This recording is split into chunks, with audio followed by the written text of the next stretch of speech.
meus irmãos, minhas irmãs em Cristo, boa noite.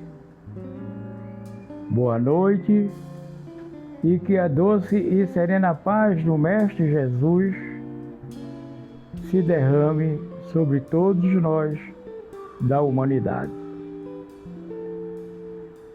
Bom, hoje nós vamos dar uma rápida pincelada no Livro dos Espíritos. Já falamos alguma coisa e vamos dar seguimento, que é muito importante para quem vai estudar esse livro, observar o que diz o codificador sobre certos assuntos. Certamente ele já captou tudo que os espíritos quiseram dizer para ele e ele faz uma avaliação muito criteriosa, muito, mas muito mesmo. É preciso também que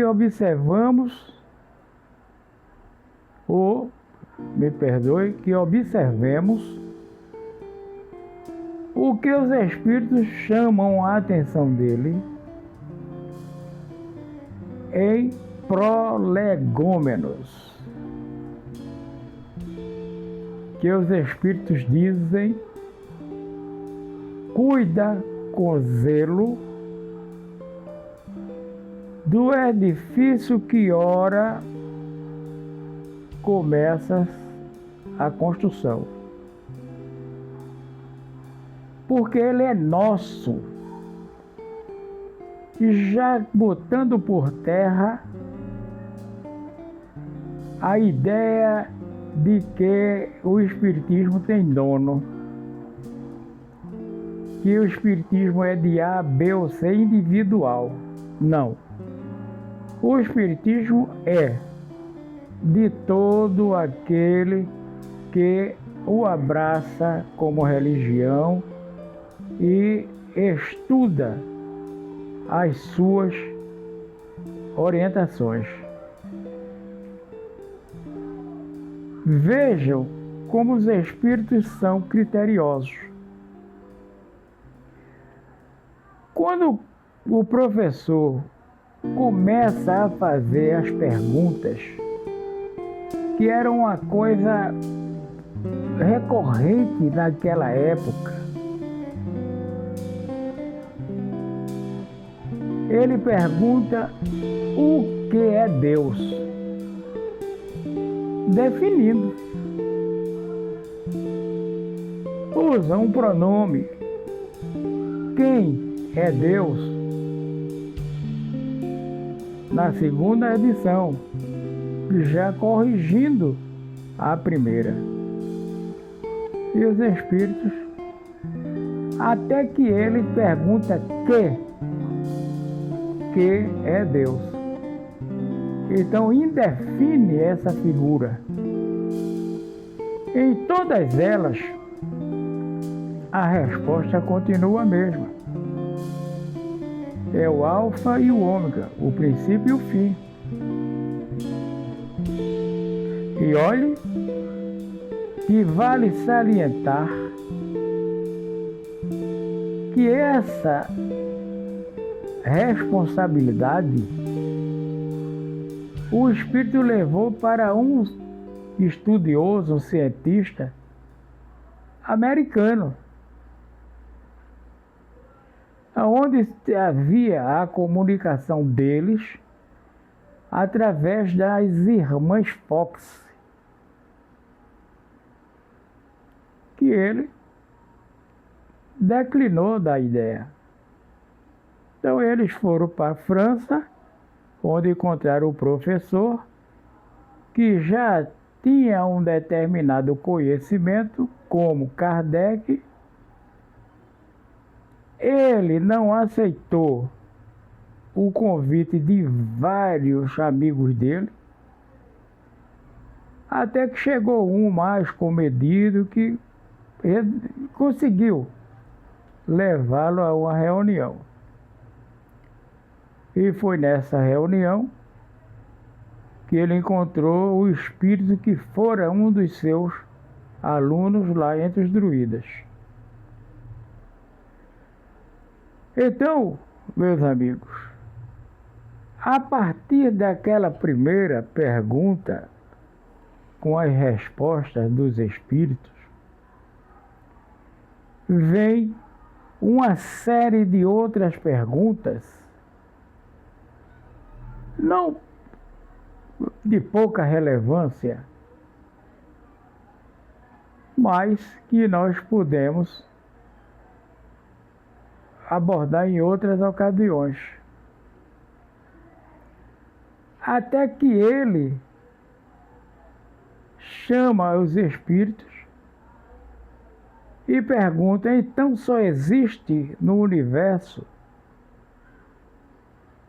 duas forças ou dois elementos, o espírito e a matéria? Os espíritos dizem a ele: o espírito, a matéria e Deus.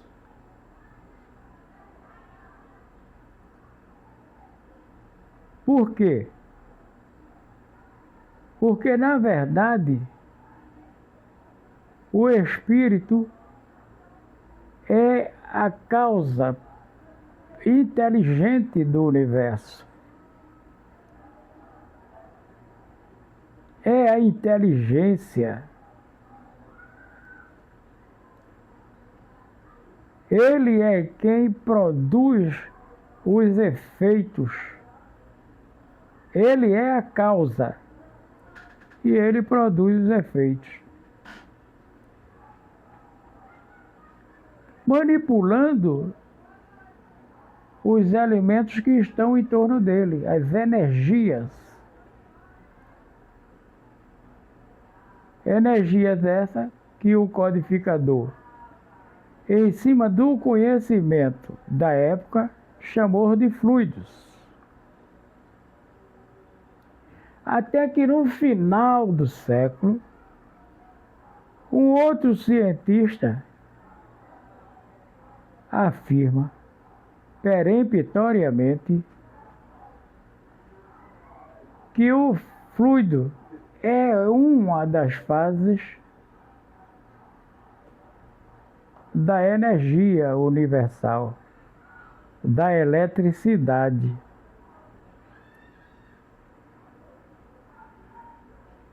A partir daí, confirmado isto, nós passamos a conhecer a energia. A energia que rege o universo. A energia que emana de Deus. Uma outra pergunta que está bem mais profunda no Livro dos Espíritos, ele me diga uma coisa: como é que foi criado tudo isso, o mundo, pela sua vontade? E isso nós falamos no vídeo anterior. Pela sua vontade. E onde estavam os elementos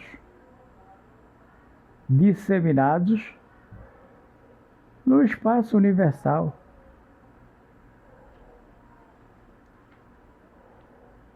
Porque tem uma coisa, minha gente, interessante nisto tudo. Quando o espírito, que é a força inteligente do universo, mergulha nos mundos,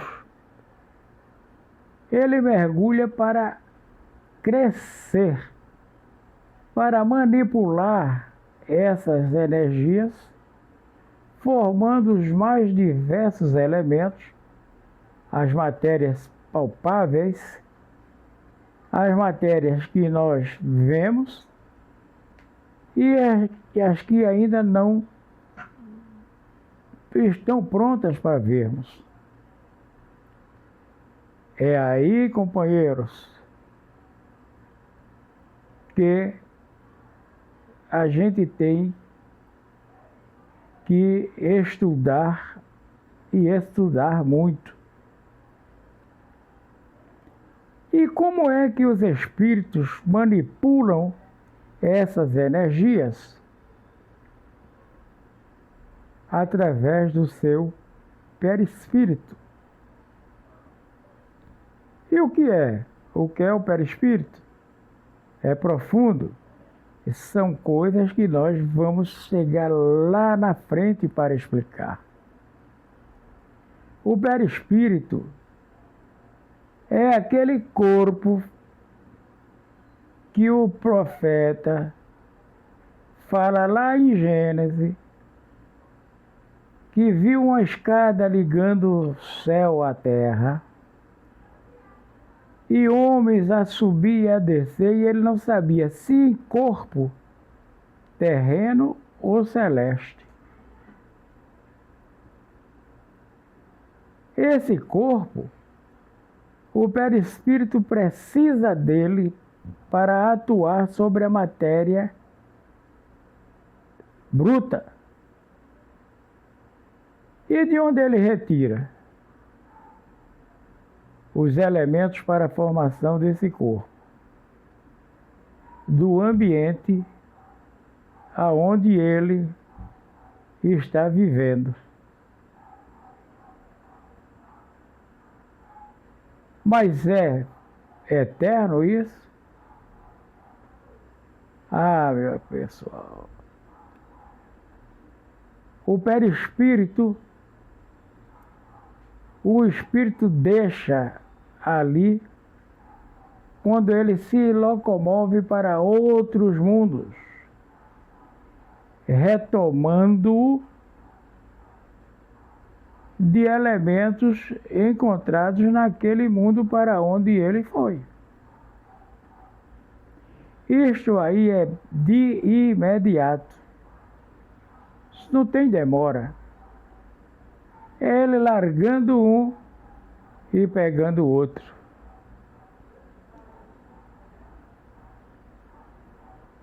É esse perispírito que faz com que nós tenhamos domínio sobre o corpo físico, o corpo biológico. E os espíritos nos ensinam que na encarnação ou reencarnação, o espírito se liga molécula a molécula ao corpo físico. Interessante, não é? Muito interessante. E se nos aprofundarmos, nós vamos verificar que somos iguais uma marionete. O corpo físico, o espírito ligado, molécula a molécula, a cada um dos nossos órgãos, a guiar os nossos passos, a nossa palavra, a nossa visão. É muito profundo e é preciso que estudemos. Que vocês não creiam no que eu estou dizendo, não. Vocês têm que buscar as fontes para questionar, para contestar ou constatar o que está sendo dito. Outro problema profundo está em cima daquele vídeo anterior. Quando nós falamos, a alma dorme nos minerais, acorda nos vegetais, agita-se nos animais Não, a alma dorme nos minerais, sonha nos vegetais, agita-se nos animais para acordar no hominal. Porque muita gente fala assim, então nós fomos cobra, lagarto, serpente. Isso era uma ideia do povo antigo, que você era um homem mau, na próxima encarnação você vinha como um animal. E não é bem assim. Não é bem assim. A alma humana reencarna como humano, embora as suas atitudes, o seu comportamento, por vezes sejam piores do que os dos nossos animais. Lá adiante, como eu estava dizendo, nós vamos ver isso.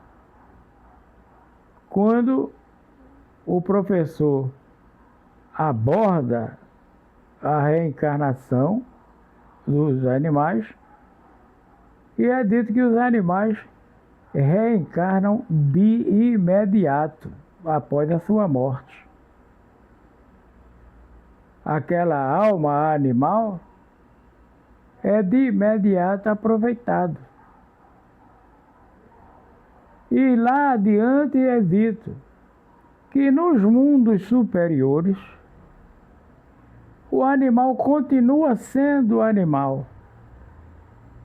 O animal sendo o amigo dos homens ou dos espíritos.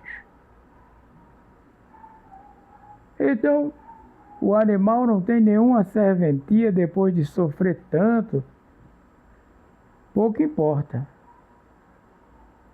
Porque ele continua servindo como companheiro aos humanos ou aos espíritos que em outros mundos pode ter uma outra denominação.